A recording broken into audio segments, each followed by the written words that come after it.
Village Magazine, j'ai un article de pub gratuit qui est sorti avec une photo, l'adresse du site internet, et hier matin, il y a 2 commandes qui sont tombées. Donc là, je commence à sentir la dynamique qui s'enclenche. Bon, il ne faut pas que je m'endorme sur mes lauriers, mais bon, je reprends espoir.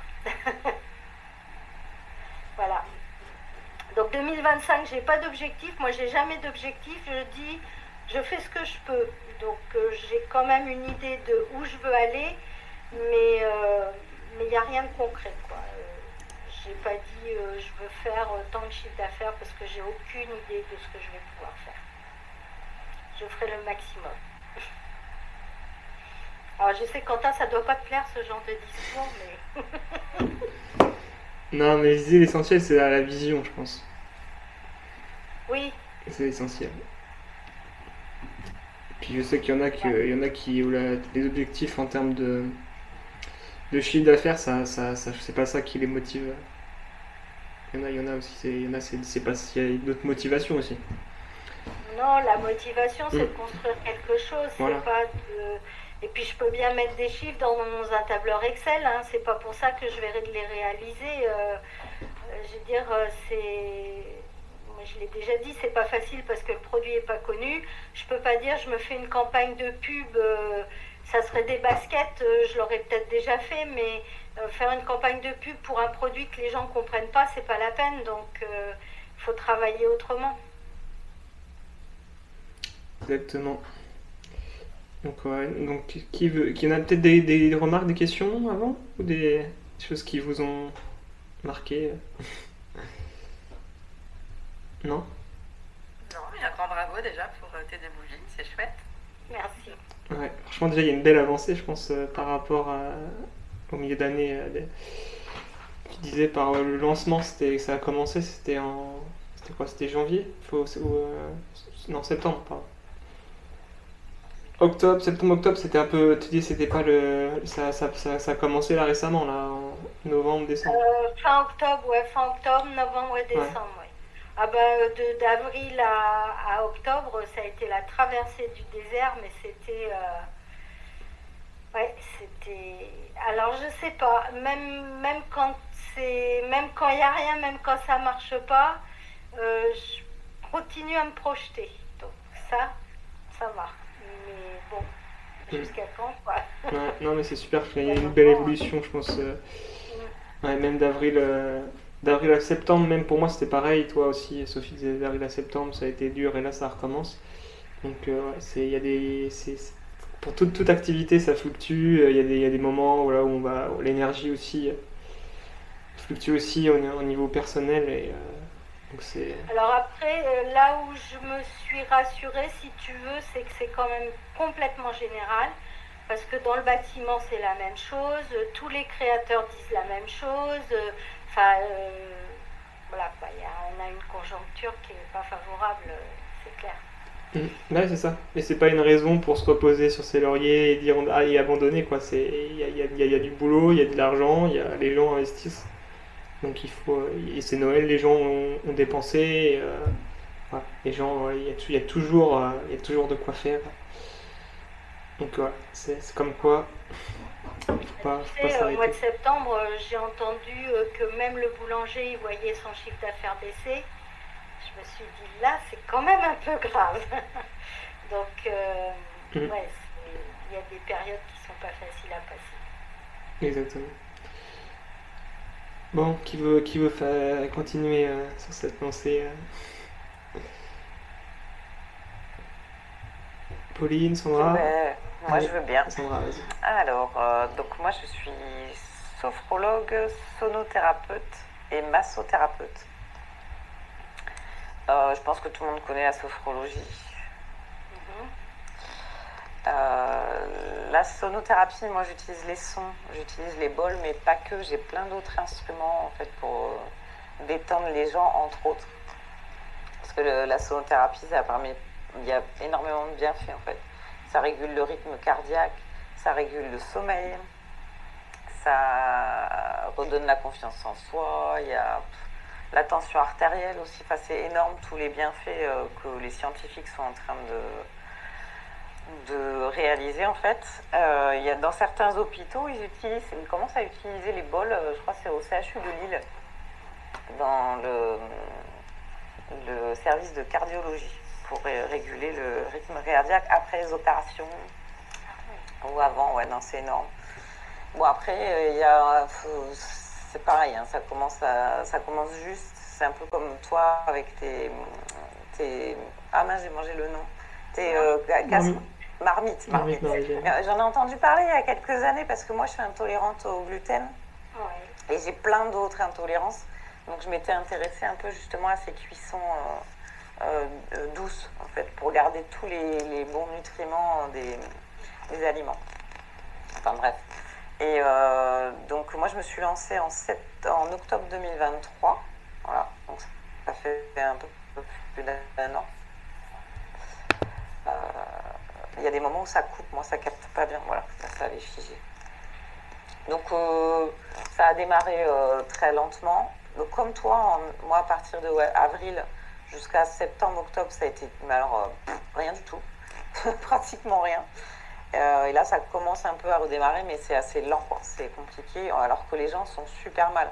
J'ai fait un salon, là, samedi et dimanche dernier, donc il y a une semaine.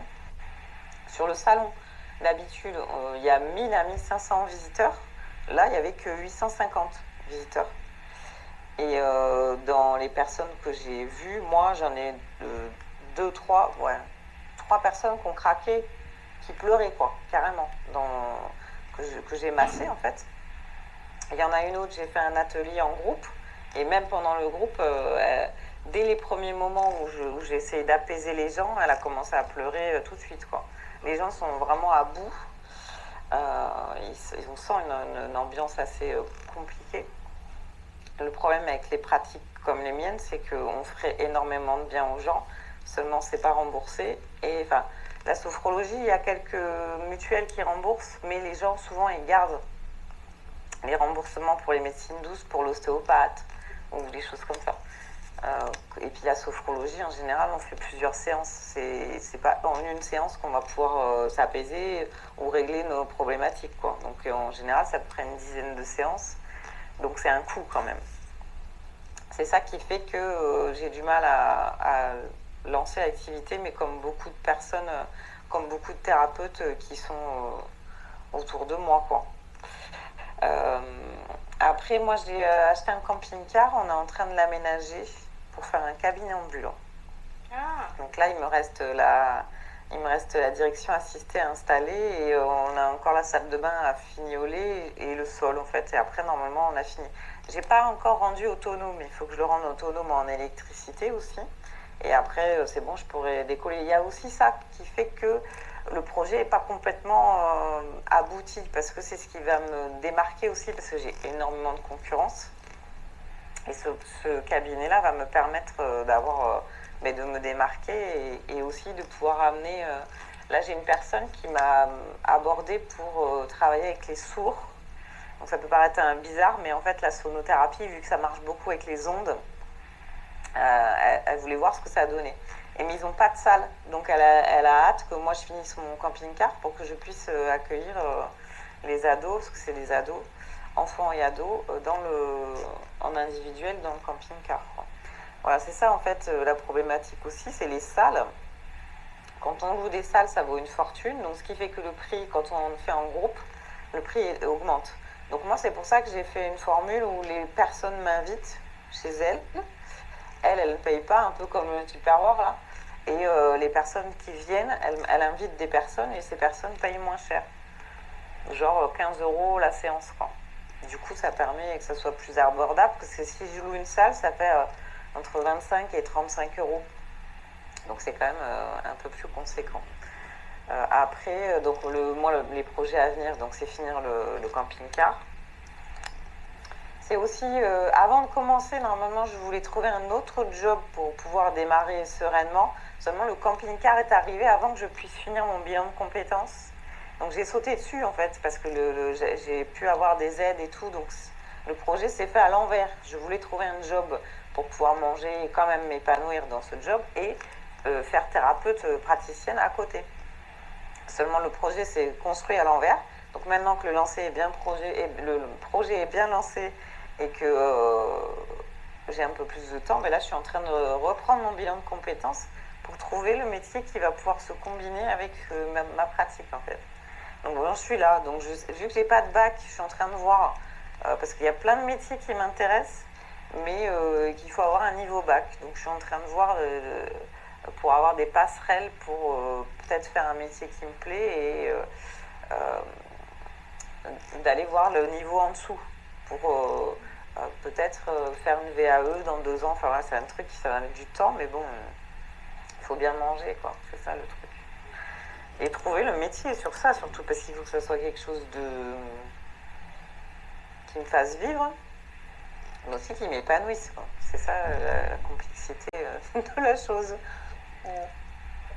T'es basée où? Voilà, je crois. Moi, je suis à Muret, à côté de Toulouse. Voilà. Je crois que j'ai fait à peu près tout. Toi, Sandra, ça faisait combien de temps, toi, déjà, ton projet que tu as lancé? Je l'ai lancé en octobre 2023. Okay. Après, ça fait longtemps que je travaille là-dessus. Hein. C'est en 2016 que j'ai commencé à travailler sur quelles pratiques j'allais faire, les formations. Parce que sur les 3 pratiques, je suis formée. Moi, j'ai commencé à masser, j'avais 15 ans en fait. Et après, moi j'ai fait beaucoup de colocations, j'ai vécu un peu partout en France et un peu à l'étranger. Et du coup, mes colocataires, ils étaient heureux parce que je massais tout le monde, mais j'avais jamais pensé à en faire mon métier en fait. Moi, j'ai beaucoup travaillé en industrie aussi, comme toi Estelle, dans des métiers très masculins, jusqu'à mes 35 ans. Et j'étais agent polyvalent industriel, donc je travaillais en plasturgie, en métallurgie, en menuiserie, en agroalimentaire, en nautique, aéronautique. J'ai fait beaucoup d'intérim en fait, à droite à gauche. Et quand à 35 ans, j'ai vu mon corps qui commençait à fatiguer, j'ai dit il faut que je trouve un autre job, quoi. Donc je travaille avec les enfants en tant que nounou à domicile des familles. Et après, donc j'ai passé mon CAP petite enfance et j'ai pu payer ma formation de sophrologue. Après, j'ai fait une formation de massage, je me suis formée aussi en sonothérapie. J'ai fait une formation WordPress, donc carrément pas du tout la même chose, mais du coup, ça m'a permis de faire mon site. Et là, je vais faire le site de mon compagnon. Ça, c'est un projet qui est dans l'année, en fait. Parce que lui, il va monter son food truck aussi, donc on va avoir 2 trucs ambulants. On va avoir notre cuisine ambulante plus le cabinet. Parce que lui, il fait un food truck pour les personnes comme moi qui sont intolérantes au lactose, aux œufs, au blé, enfin au gluten, à plein. Vu qu'il arrive à me faire à manger, en fait, on veut en profiter pour en faire profiter d'autres personnes qui sont comme moi intolérants ou aussi pour voir que les autres personnes puissent bien manger aussi, parce que c'est vrai que c'est du coup des bons produits qu'il va utiliser, c'est tout frais. Et il n'y a pas longtemps, il a réussi à me faire du pain sans gluten, sans sarrasin, avec du levain qu'il fait lui-même. Enfin voilà, c'est que des bons produits. Et du coup, ça va certainement être une pizzeria sans gluten avec le dessert et des petites salades. En dessert, il pourrait y avoir des compotes, des salades de fruits. Il me fait un gâteau au chocolat super bon. Enfin voilà. Donc du coup, il faut que je vais l'aider aussi dans son projet en parallèle. Donc il y a pas mal de choses quand même. Dans l'année à venir. On a trouvé le camion. On a trouvé son camion, pardon. C'est Sophie qui pose une question. Je vais dire, à la fin, j'aimerais te poser une question personnelle. Vas-y. Non, mais on verra ça à la fin. Comme vous voulez, pas de souci. Voilà, je crois que j'ai fini pour le coup. Donc tu disais, tu as trouvé le camion. Oui, voilà, on a trouvé le camion parce qu'en fait, son beauf, il a un garage et il a eu une flotte de camions qui se sont vendus aux enchères. Et du coup, il avait une quinzaine de camions. C'est des déménageurs en fait, parce que les déménageurs ne gardent pas leurs camions tous les 2 ans, ils revendent leur flotte. C'est bon à savoir, hein, si jamais on ne sait jamais, que pour éviter d'entretenir les camions, ils revendent leurs camions en fait. Donc du coup, on a déjà un camion en vue et il va falloir l'aménager aussi. Donc ça va être Une fois qu'on aura fini d'aménager le mien, on va partir sur l'aménagement du sien. Je pense qu'on va pas s'ennuyer pour l'année prochaine, il n'y a pas de souci. Donc là, je me repose un peu pour les vacances, là, et après, on va redémarrer l'année prochaine sur les chapeaux de roue, je crois. Donc voilà, je pense que j'ai fini. Super. Merci en tout cas de m'avoir écouté. De beaux projets pour l'année prochaine, c'est cool. Ouais.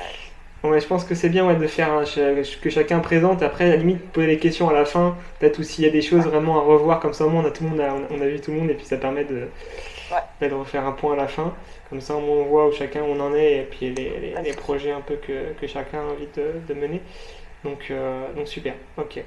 Donc, vous pouvez mûrir le temps aussi de mûrir aussi. Et oui, c'est ça, si vous voulez, si vous voulez poser des questions.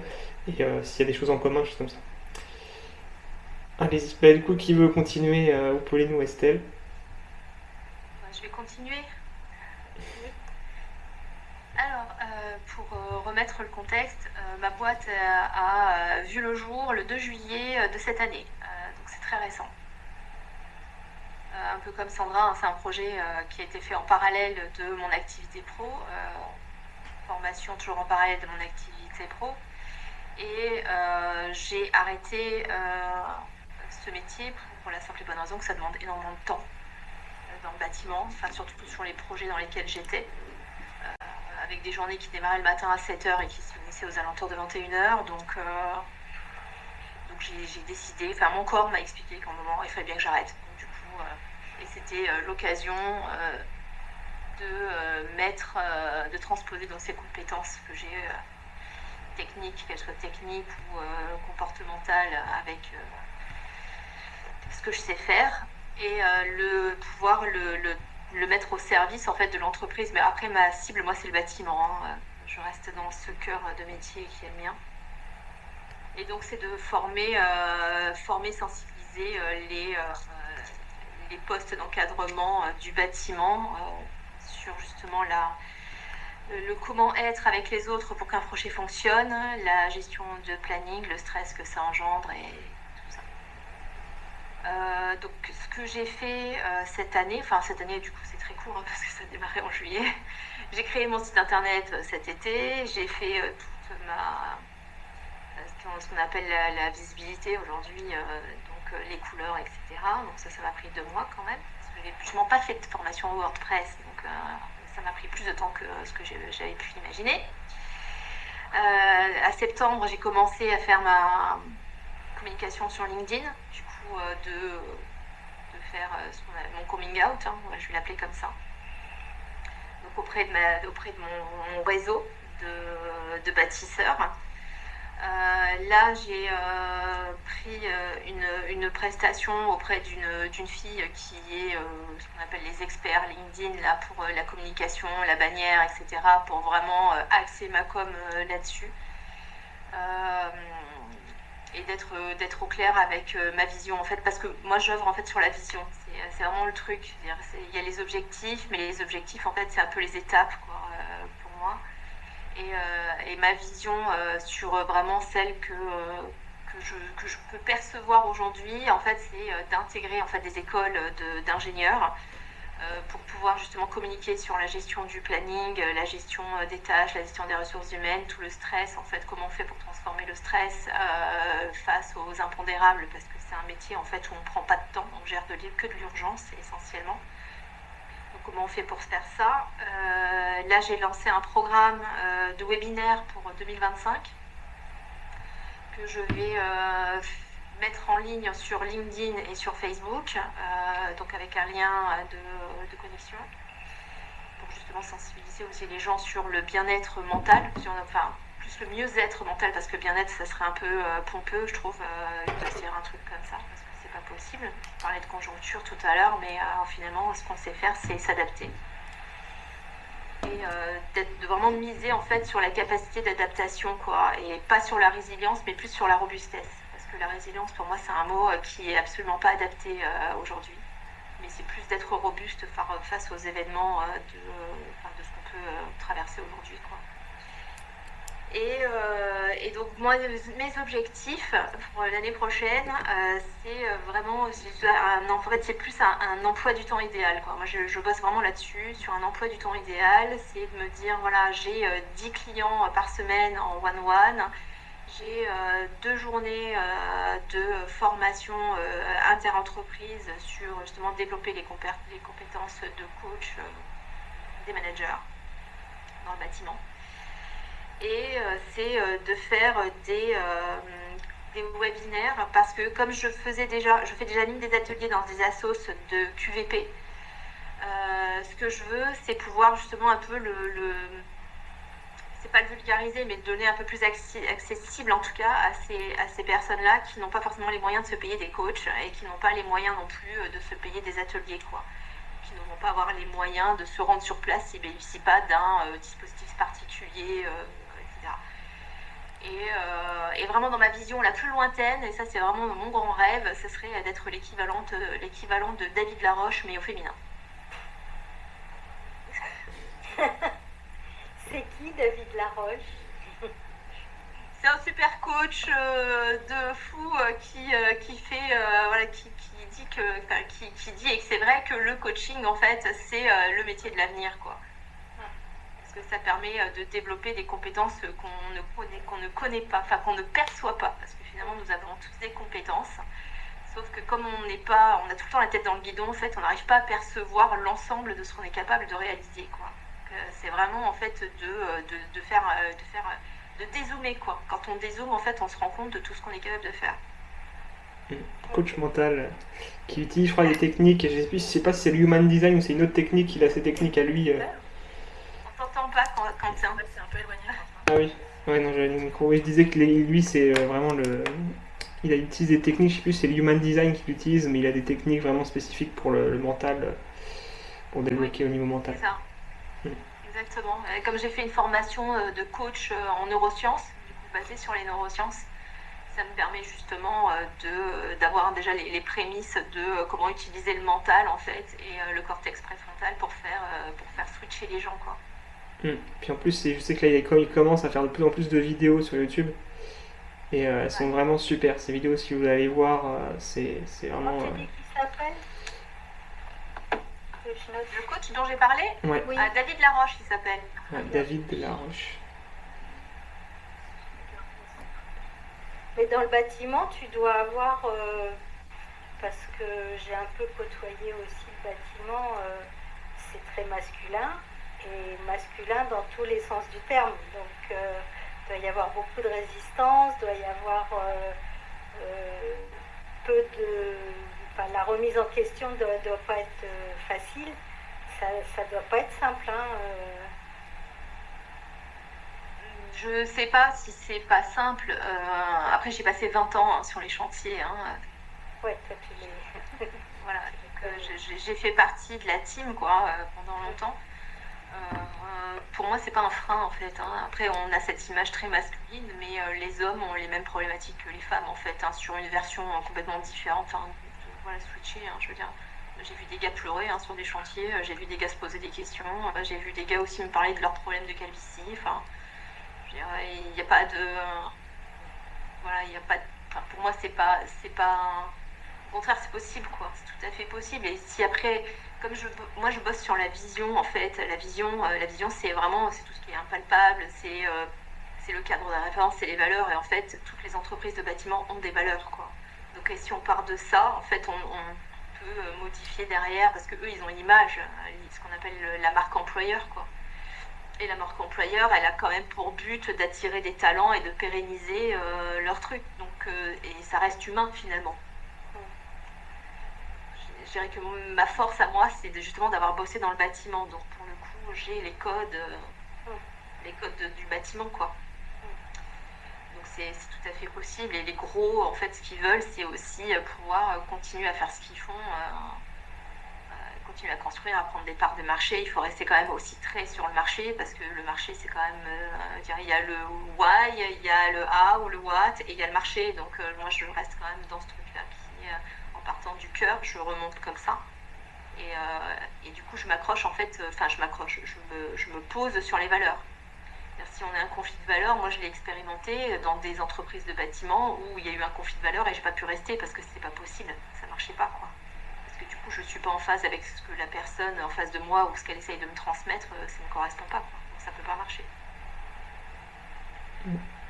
Il y a un gars là sur Toulouse là, qui essaye de mettre en avant le côté humain dans le bâtiment, surtout avec les petits artisans là, qui ont du mal à se mettre en avant sur les réseaux. Et lui, c'est un expert un peu en vidéo.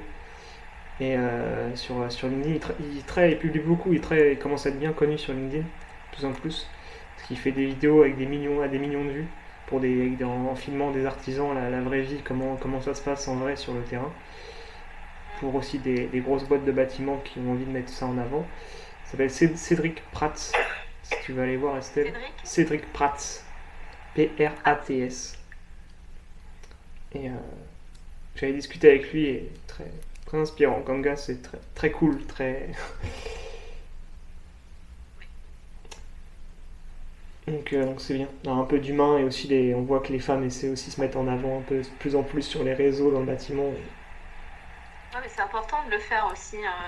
J'ai bossé longtemps dans le bâtiment et finalement mes consoeurs ne se mettent pas en avant ou très peu.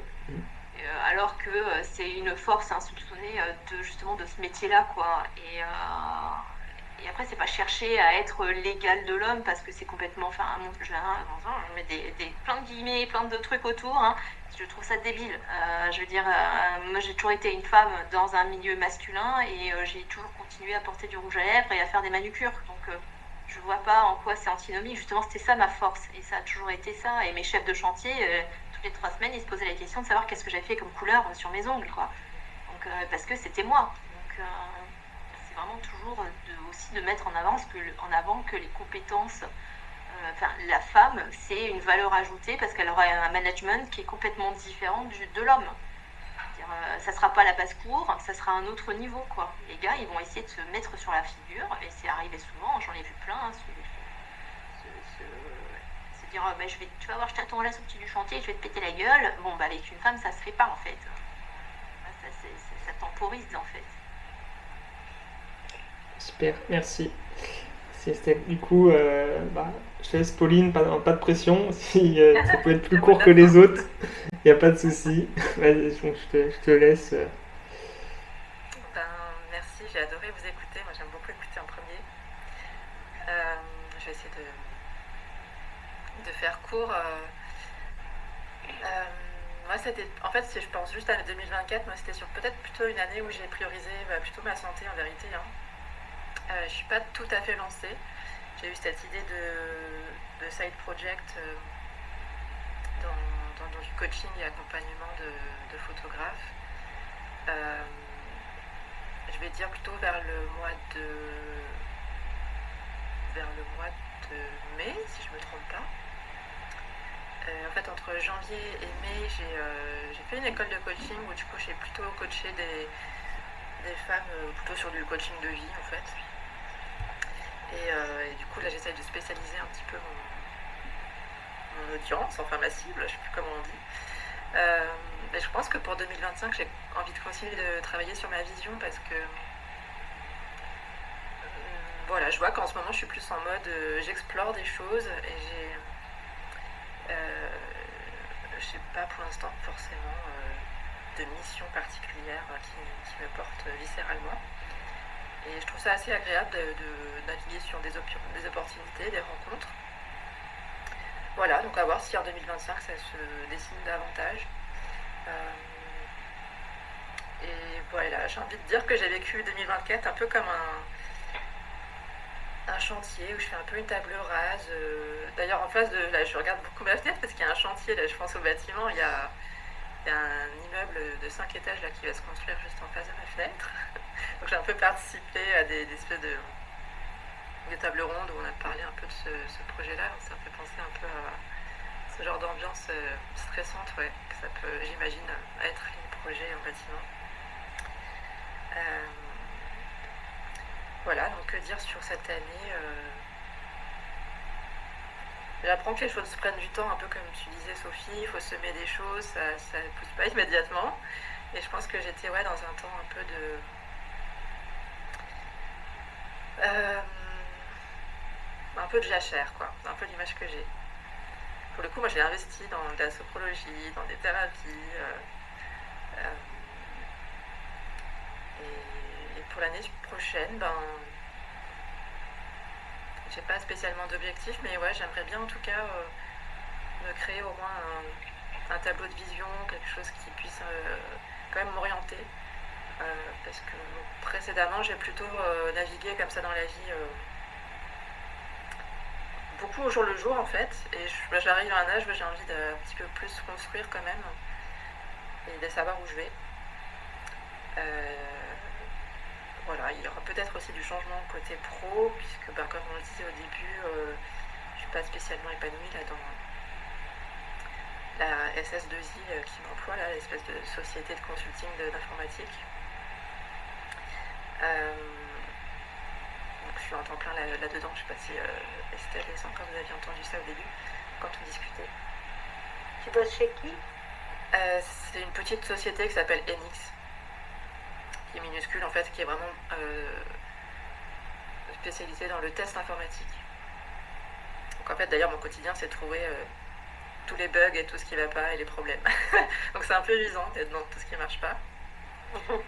Et c'est pour ça que j'ai été attirée par le coaching qui est plus dans l'écoute, un peu auditer comment réfléchit la personne en face, poser des questions pour un petit peu mieux cerner la source d'une problématique et puis s'orienter vers un déblocage quoi. Si Voilà. je peux me permettre, tu débuguais l'informatique, là, tu vas débugger les gens. C'est un peu ça. Même si en soi c'est... Ouais, je sais pas si c'est exactement un parallèle, mais oui, pourquoi pas, ça peut être... Parce que moi, là où j'en suis, c'est je vois le problème, je vais pas le débugger moi-même, parce que je suis pas développeur, mais c'est un peu l'idée, quoi. C'est, en tout cas, c'est tourner vers la solution, parce que c'est quand même plus porteur. Ouais. Voilà. Mais c'est bien, c'est quand même...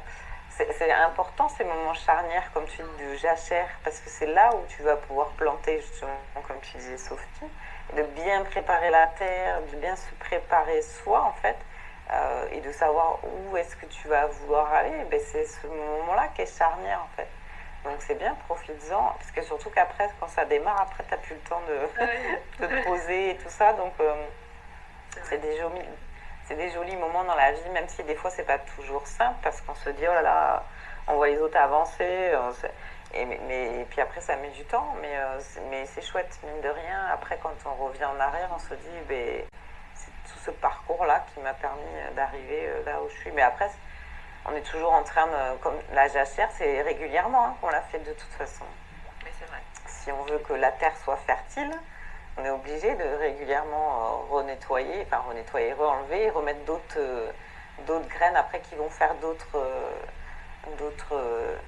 légumes ou d'autres projets. Donc ça, c'est c'est constant quoi en fait. Et c'est sain parce que sinon c'est pas fertile et bon, après il y en a, ils aiment vivre comme ça toujours dans la même routine, mais bon, après chacun son truc hein. Mais c'est bien de se remettre en question et de chercher à évoluer. Je trouve que c'est sain, quoi. Donc, bravo aussi. Merci. Puis il faut dire que si tu as l'impression qu'il y en a qui sont plus développés, qui ont plus avancé dans leur projet, il faut penser qu'un jour ils étaient à ton stade. Hein. On est tous passés par là. Hein. Que ce soit entre un emploi salarié et puis le démarrage d'un projet, ou entre deux projets, ou entre rien du tout et un projet, on est tous passés par là. Hein. Oui, c'est vrai. Ce qu'il faut, c'est avoir envie. C'est ça. Il faut croire en son projet, il faut avoir envie. Ouais. Puis pas hésiter d'aller voir des gens qui sont peut-être à un niveau plus élevé que toi ou qui sont à un autre niveau que toi pour leur poser des questions. Ça peut t'aider, je pense, dans ta réflexion. Le groupe, il peut être fait pour ça aussi. Hein. Ouais, c'est vrai que je sais pas si dans le... Il n'y a pas beaucoup de devs dans le... il me semble. Non, il y a surtout des gens qui disent tiens, j'ai publié ça sur LinkedIn aujourd'hui. Mais à part ça, c'est vrai qu'il n'y a pas. Après, peut-être qu'il faut créer un lien un petit peu plus resserré pour oser poser des questions. Euh, Moi, je connais personne, à part toi, Quentin, physiquement, parce que j'avais pas pu aller à la soirée à Niort. Mais ouais, après, ça dépend aussi peut-être des domaines d'activité. Moi, je sais que je suis un petit peu comment on dit, le mouton noir du groupe, parce que vous êtes tous plutôt dans le service, dans le coaching ou même dans les gens qui font du soin, de la thérapie. Et je ne trouve pas beaucoup de collègues. Oui, dans des produits qui vendent des produits. Voilà, c'est ça. Donc les problématiques sont quand même un peu différentes. Ça n'empêche pas d'échanger, mais les problématiques ne sont pas les mêmes. Ouais, mais c'est sûr je sais qu'il y a un gars qui, lui, qui vend un logiciel. Il y a un gars qui vend un logiciel. Donc c'est c'était un peu un produit, un logiciel qu'il a créé. Mais c'est un mec qui est dans le groupe qui parle jamais, je sais que j'ai parlé une fois avec lui, mais il est hyper occupé, il est toujours. Même moi j'ai du mal à la joindre, voilà. Et je sais qu'il y a. Moi je connais des développeurs, mais ils sont pas sur le groupe. Mais après, faut pas hésiter à me demander. Moi je sais que j'ai des contacts dans beaucoup de secteurs, donc je peux à la limite apporter des gens, mettre en connecter des gens. Mais c'est très compliqué de le faire. C'est trouver les bons moments pour chacun, trouver les échanges qui peuvent se. Parce qu'il y a aussi le truc où souvent c'est naturel. Il y a des choses qui se font naturellement. Et moi je suis de plus en plus dans le où c'est censé se faire. S'il y a j'ai pas envie non plus de trop forcer les choses. Je l'ai fait un moment et maintenant je préfère pas. Même pour moi, je me dis bon, si ça arrive pas, c'est que c'est pas ça arriver ou ça arrivera plus tard. Donc voilà. Mais il faut aller chercher les choses. En tout cas personnellement, il faut aller chercher les choses. Et quand c'est le moment, je sais que moi j'ai eu ce moment où je suis beaucoup allé chercher. Et donc du coup j'ai eu les retours. Et du coup maintenant j'ai moins besoin aussi d'aller chercher parce que j'ai eu ces retours là qui m'ont apporté beaucoup de choses. Et donc je vais chercher des choses mais différentes.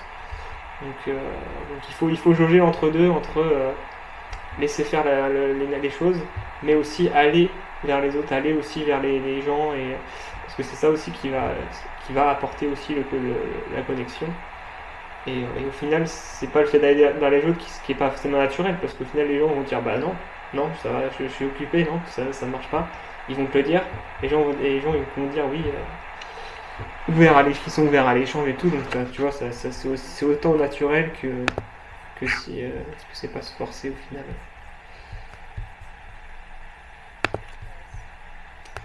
Donc voilà, on a perdu Estelle, mais elle est revenue. Quentin, tu peux nous en dire un peu plus sur ton projet là, de comment tu dis, co-living? Ouais, de co-living, effectivement, je peux en parler. J'ai vraiment envie de faire un live, mais bon, c'est un peu compliqué à organiser, mais je vais essayer de faire ça. Du coup, le projet, en fait, c'est parce que j'avais fait le co-living avec Sandra. Il n'y avait que Sandra, il me semble, ouais, qui était à Toulouse, là, avec Guillaume.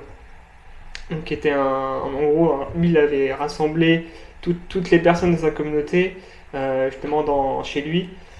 Et du coup, le but, c'était vraiment de pouvoir échanger, de pouvoir travailler dans un endroit convivial avec des gens qui sont dans le même esprit, dans la même force, on va dire, des activités différentes, mais tout en ayant cet esprit de vouloir toujours aller plus loin, de pouvoir aussi découvrir de nouvelles choses, de nouvelles compétences. Et donc, chacun proposait des ateliers. Et donc, sans être, c'était un moment où il permettait de faire des connexions. Comme je parlais tout à l'heure, en fait, je parlais un peu des connexions pour Estelle, là, par rapport à ce que disait Pauline, mais du coup, il a permis justement, le fait aussi de se rencontrer, permet de faciliter les connexions et les interactions et découvrir d'autres choses qu'on ne connaît pas. Et donc lui, c'était le but, c'était de rassembler tous les gens qui connaissent, tous les gens qu'il connaît et qui sont dans son réseau. Et il les rassembler quelque part où ils peuvent travailler, ils peuvent se rencontrer, faire des ateliers, découvrir de nouvelles choses. Donc il y avait pas mal de monde, je crois plus d'une trentaine sur une semaine.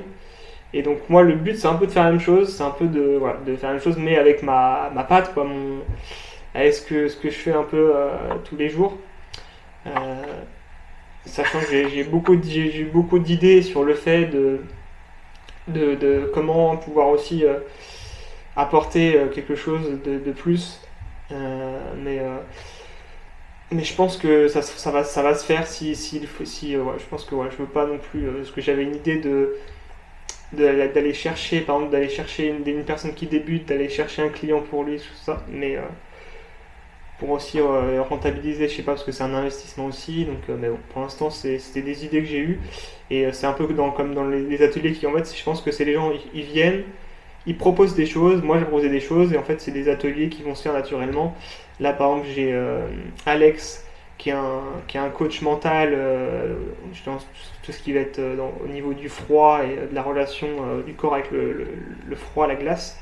Donc qui aimerait proposer un atelier par exemple lors de cette semaine. J'ai eu d'autres propositions, je pense que vous avez eu dans le questionnaire également, j'ai eu des propositions de moments de coaching, d'échange justement lors de cette semaine. Et donc ça va être l'objectif de cette semaine, ça va être de pouvoir tester des choses, apporter des choses aux gens et de pouvoir aussi, si on veut, travailler dans un coin tout seul, pourquoi pas, travailler avec des gens, chez chacun vraiment vient comme il veut avec ses intentions et il n'y a pas d'objectif derrière, c'est juste de venir, de pouvoir travailler. J'ai une question. Vas-y. Par rapport à l'organisation, est-ce que, parce que tu vois, Guillaume, lui, proposait, on pouvait rester 1 ou 2 jours ou juste une journée. Est-ce que toi, ça sera pareil ou est-ce qu'on sera obligé de faire toutes les journées?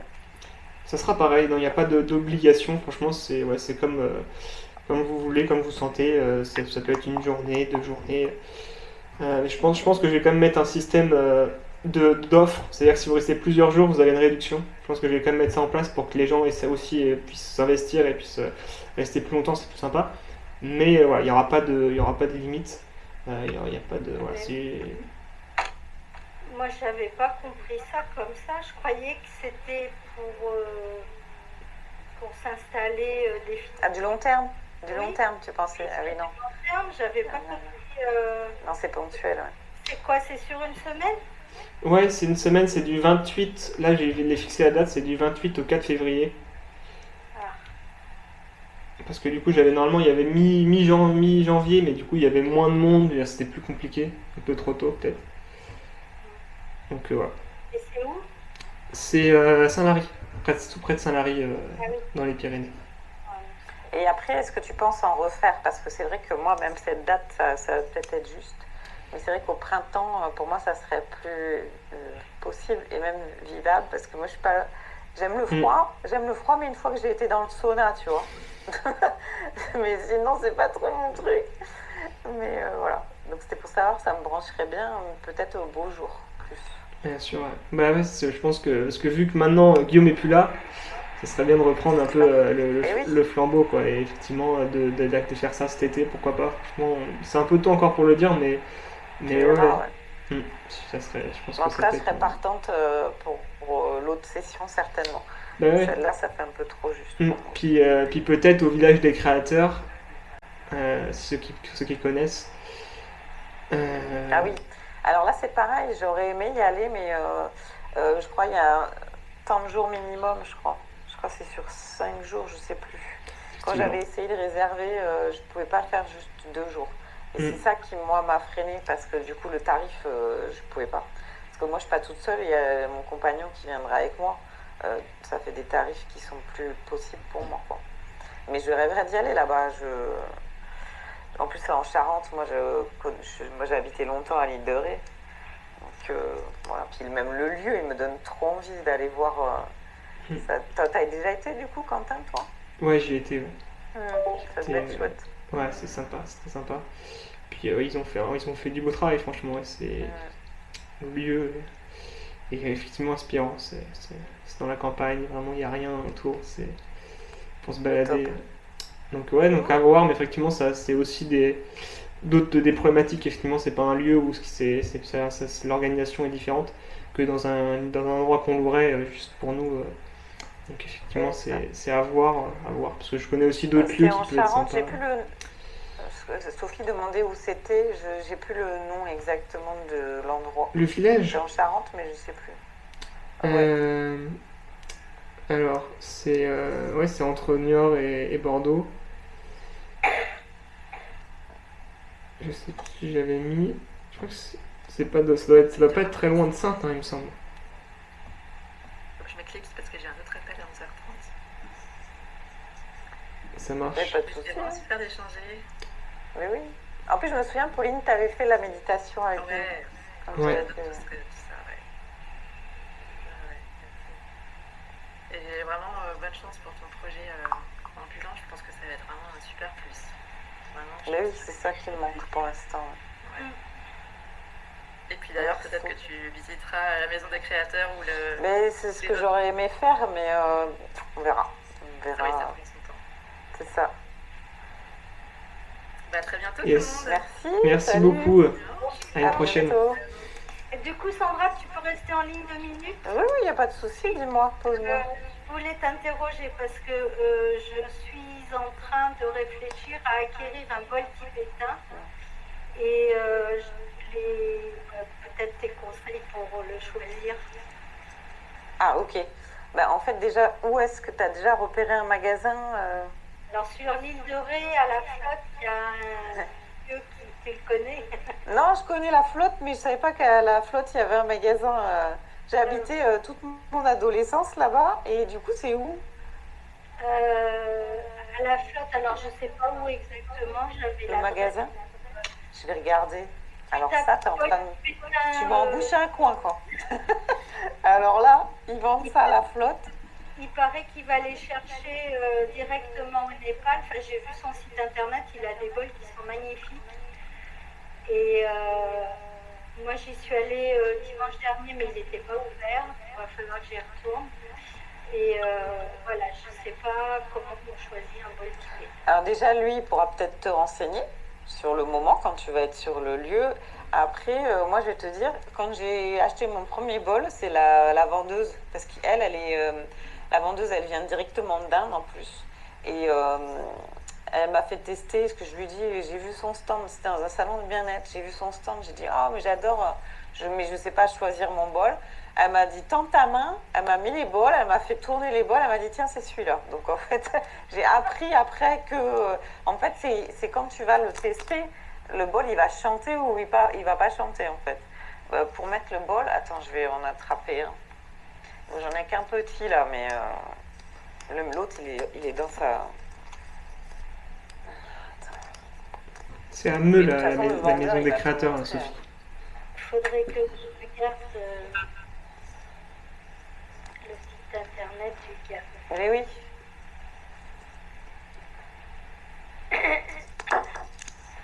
Bon, ça, c'est un petit bol, il fait pas trop de bruit, pas trop de son. Alors, pour ton bol, en fait, je sais pas si tu vois, il va falloir le positionner comme ça. Il faut enlever les bagues, normalement. Il faut pas de métal qui vienne toucher. Et en fait, tu viens taper et après, tu tournes. Comme ça, avec ton comme un crayon, en fait, tu le prends et il faut le laisser droit, en fait, parallèle à ton bol, tu vois, pour que le son est... Et en fait, il va chanter ou il va pas chanter. C'est-à-dire qu'une fois qu'il va être sur ta main, le bol, si c'est pas ton bol à toi, il va pas y avoir vraiment de son qui va sortir. Le bol qui va parler... Ah, j'ai plus beaucoup de batterie, il faut que je me branche. Le bol qui va parler avec toi, en fait, mais il va chanter, c'est tout bête, en fait. C'est juste ça. Donc je peux pas le choisir sur internet. Non, je te le conseille pas du tout. Il faut vraiment que tu ailles et tu testes, tu explores, tu prends du temps dans le magasin. Et parce qu'en plus de ça, ça peut être selon celui que tu vas choisir, ça peut être un tarif un peu, voilà. Moi, le gros que j'avais acheté, il était à, je crois, 150 €, quelque chose comme ça. Après celui-là, je me souviens plus combien je l'ai payé, je crois que j'ai dû payer 70 €.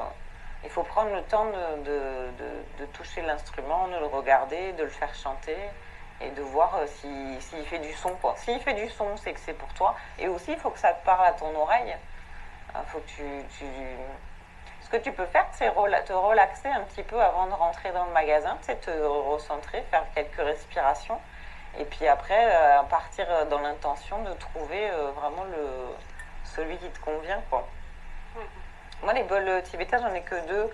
Après, j'ai des bols de cristal. J'ai le bâton de pluie. J'ai acheté un handpan, là, il n'y a pas longtemps. Ah, j'en ai eu un. Ah, c'est chouette. J'en ai eu un, j'ai jamais réussi à en jouer. Ah ouais.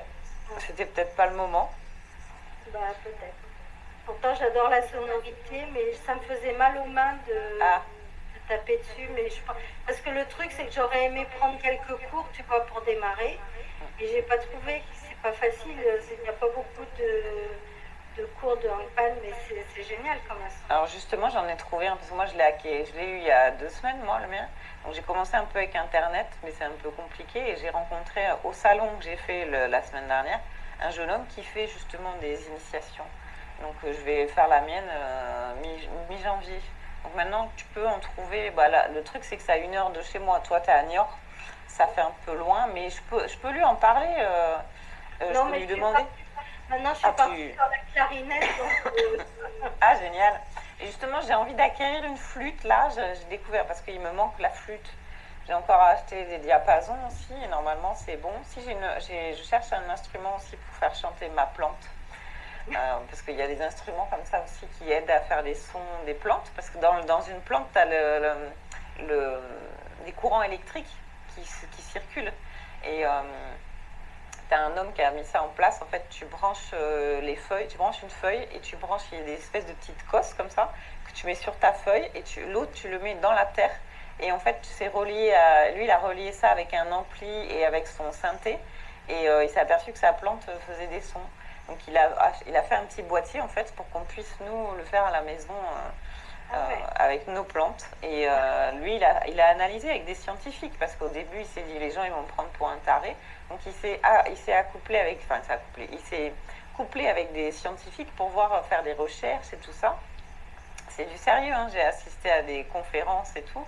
Et ils se sont aperçus qu'il y avait plein de bienfaits. Lui il a fait des tests sur des personnes malades qui avaient des cancers, des choses comme ça. Ça n'a pas guéri leur cancer, parce que surtout c'était des personnes en phase terminale, mais leur taux sanguin ont augmenté. Enfin voilà, il y a plein de bienfaits qu'on peut trouver dans la nature.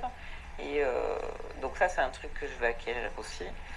Et pareil, les instruments que j'ai achetés, il va falloir que je prenne le temps de bien les utiliser. Il y en a que j'ai bien eu le temps de les travailler, mais le handpan et la flûte, là il y a une flûte que je cherche, c'est une flûte chinoise. Elle est magnifique, je suis tombée sur elle là il y a 2 jours, et parce que je cherchais une flûte depuis plusieurs années, mais je trouvais rien qui m'intéressait. Mais je ne sais pas où l'acheter, quoi. C'est ça la problématique. Faut que j'aille en Chine. Et pareil, il va falloir du temps pour que je travaille cet instrument-là aussi avant de l'inclure. Moi, j'ai des instruments qui viennent de tous les continents, en fait. Donc, du coup, quand les gens ils s'installent, et déjà depuis cet été, j'en ai 2 ou 3 de plus, hein, que toi, t'as pas entendu, du coup, de Quentin. Mais voilà, du coup, ça permet vraiment aux gens de voyager, de se sentir ailleurs pendant une petite heure. D'ailleurs, tu peux nous... Oui, pardon. Si tu cherches une flûte chinoise, j'ai une copine chinoise. Peut-être qu'elle pourrait donner des indications pour carrément en trouver une. Faudrait que tu me dises. Ouais, de toute façon, tu es sur le groupe WhatsApp là, des explorateurs. Ouais. Donc, ouais, je te relancerai.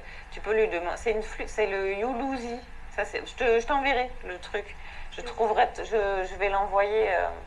Je l'enverrai peut-être pas sur le groupe, mais je te trouverai en. Ça s'écrit Hulussi.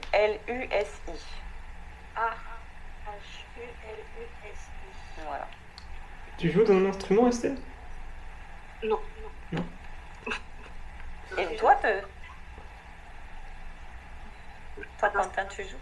Moi, non, j'ai essayé, j'avais fait, il y a longtemps, j'avais fait du trompeau à coulisses.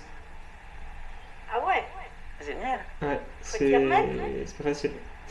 Euh, je sais pas si je m'y Facile. remettrais. J'avais essayé la guitare aussi, mais compliqué. Mais moi qui suis pas patient, je sais pas si j'arriverai à m'y remettre. Faudrait que j'essaye. Moi, c'est pareil, j'ai Ouais, pas la patience, mais les instruments comme le handpan ou le tank drum et les bols, il n'y a pas besoin de savoir jouer, en fait. Il faut juste être bien relâché et, euh, et se détendre et utiliser. C'est très intuitif, c'est ça que j'aime, moi. C'est que du coup, tu n'as pas besoin d'apprendre un mm, solfège, des gammes. Avec le handpan, là, je vais apprendre des techniques pour bouger en fait sur l'instrument, mais après, ça va vraiment être un peu comme le djembé. Tu sais, le djembé, quand tu regardes les gars ouais, qui jouent le ouais, djembé, ça va. c'est instinctif, tu vois. Donc, c'est ça en fait, le stage que je vais faire, ça va m'apprendre à positionner, à faire quelques gammes, mais après, ça va apprendre à faire du freestyle en fait, pour utiliser l'instrument, quoi. Ouais, parce que tu peux avoir un bol personnel pour toi en fait. Tu joues pour te relaxer en fait, c'est ça? Bol Ah bah oui, bien tibétain. sûr. Ok. Ah oui, oui, toi tu peux en acheter un. Bah, comme Sophie, tu vas l'acheter, c'est pour toi et peut-être ton entourage. Bon, après, si tu veux en faire ton métier, tu peux. Mais tu peux acheter un instrument juste pour toi, l'utiliser quand tu veux dans la journée. Moi, ça m'arrive, il y a des moments où je suis stressée ou alors vu que je suis Mm. hypersensible, ça m'arrive d'avoir des ondes de personnes que j'ai pu croiser dans la journée ou quoi. Je reviens chez moi, je joue un peu l'instrument et le truc, il s'est dissipé, quoi. Ça m'arrive d'avoir souvent même, quand j'ai des personnes en individuel, moi je fais des massages et après à la fin j'utilise des instruments. Et ça m'arrive de jouer, quand je commence à jouer, l'instrument il n'est pas du tout harmonieux. Même le son n'est pas très joli parce qu'en fait c'est complètement relié à la personne. Et du coup, vu que la personne elle n'est pas en harmonie, l'instrument est pas, c'est pas joli au début. Et après, en fait, le son devient joli et du coup la personne elle s'harmonise. C'est compliqué à expliquer, mais en fait c'est vraiment l'histoire d'ondes. Il n'y a rien de paranormal, c'est pas du tout ça, c'est juste c'est La physique. physiologique, c'est physique exactement. C'est pour ça que moi je me dois d'être. Moi le lundi je fais de la méditation, le mardi je fais du tai chi, le mercredi je fais du yoga et une fois par jour j'essaye tout ça en club, et une fois par jour j'essaye moi de m'apaiser, parce que quand tu utilises un instrument en tant que sonothérapeute, tu te dois d'être bien en fait, parce que tu partages les instruments que j'utilise, c'est des haut-parleurs de ce qu'il y a à l'intérieur de moi. Donc moi, je me gorge que de belles ondes toute la journée. Je n'écoute pas les infos. J'essaye toujours d'être dans le positif. Dès que j'ai une pensée négative, j'essaye de l'éloigner de moi. Mais je suis humaine, hein, comme tout le monde. Hein. Des fois, je vais aller critiquer les gens ou je vais avoir des pensées. Mais je vais essayer je vais toujours essayer d'être dans l'amour et dans le truc. Ça fait un peu cliché d'être bisounours, tu vois. Mais si moi, je veux partager... si moi je veux faire en sorte que les gens les accompagnent au mieux, je suis obligée, parce que si je vais aller utiliser un instrument genre le bol de cristal, c'est hyper conducteur.